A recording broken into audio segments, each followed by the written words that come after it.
The final act of World War II in Asia was not a slow fade, but a brutal, rapid collapse. In the first 2 weeks of August 1945, the Japanese dream of a co-prosperity sphere was incinerated by 2 atomic bombs and shattered by 1 million Soviet soldiers pouring across the borders of Manchuria. The Kwantung Army, once the pride of the imperial Japanese military, crumbled like a sandcastle in a tidal wave. In Tischaz, amidst fleeing civilians, burning documents, and the thunder of advancing tanks, a desperate and secret operation was underway. Its objective was not to save soldiers or civilians, but to save a fortuna, vast treasure of gold bullion, silver ingots, and priceless jewels amassed by the puppet state of Manchukuo and its emperor, Henry Puyi. As the Soviets closed in, the Japanese architects of the puppet empire made a fateful decision.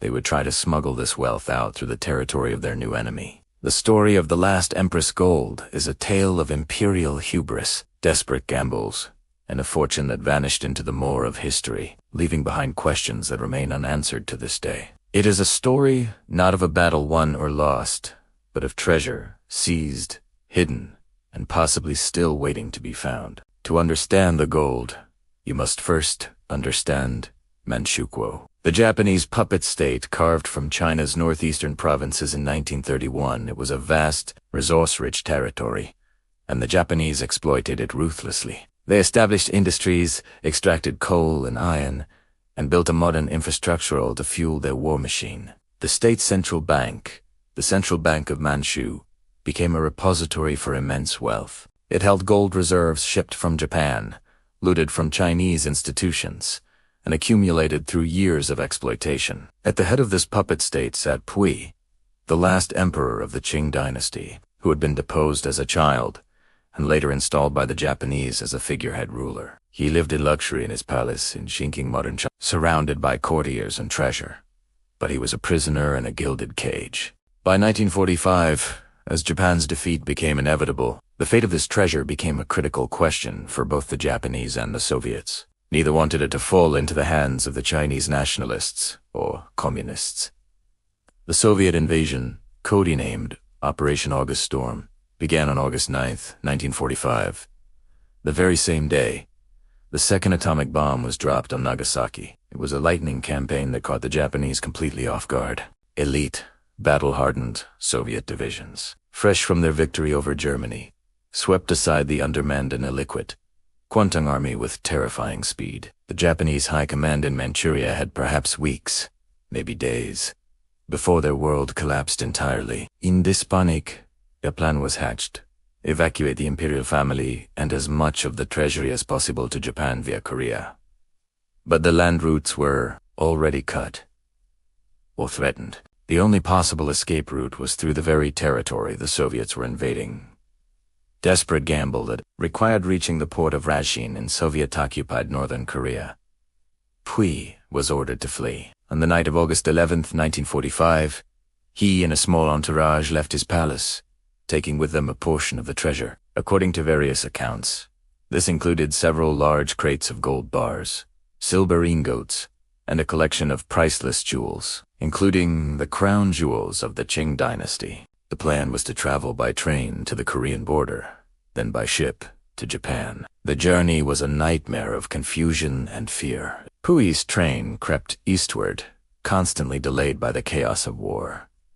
Refugees clogged the stations. Rumors of Soviet paratroopers ahead caused panic. At one point, the train was halted by a bridge that had been demolished. The Imperial Party was forced to transfer 2 cars and continue overland, hauling the heavy crates of treasure with them. It was during this overland trek that the first part of the fortune vanished. The exact details are murky, lost in the fog of war and conflicting testimonies. Some accounts say that Puyi, realizing the impossibility of carrying the heavy gold, ordered it buried at a secret location near the town of Dalizinao in North Korea. Other versions suggest that the treasure was hidden in a cave or an abandoned mine shaft by Japanese officers who were then killed or captured. The third possibility is that the gold was simply abandoned in the chaos and later discovered by local peasants or Soviet patrols. Whatever the truth, a significant portion of the last emperor's gold disappeared into the Manchurian countryside at this moment, fueling decades of treasure-hunting legends. The remainder of the treasure, along with Puyi himself,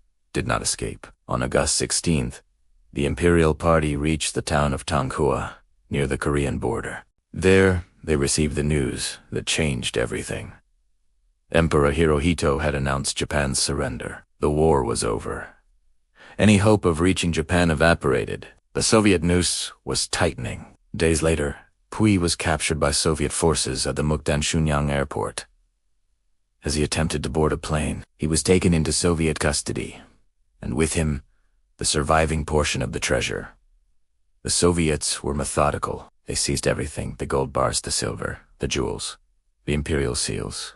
Puyi was interrogated extensively about the treasure's full extent and location. What happened to the seized fortune after that is a matter of speculation. Some historians believe it was shipped directly to Moscow and absorbed into the Soviet state reserves, perhaps used to fund post-war reconstruction. Others suggest it was kept in secret vaults of the NKVD, a bargaining chip or a source of off-the-books funding. Puyi himself. After years in Soviet prisons and then in Chinese custody, he was repatriated to Mao's China in 1950 and spent a decade in a re-education center. Never fully accounted for the treasure. In his later memoirs, he mentioned the flight and the gold, but the details remained frustratingly vague. The mystery of the last Empress gold has multiple layers. First, there is the buried treasure portion, allegedly hidden near Tbilisi.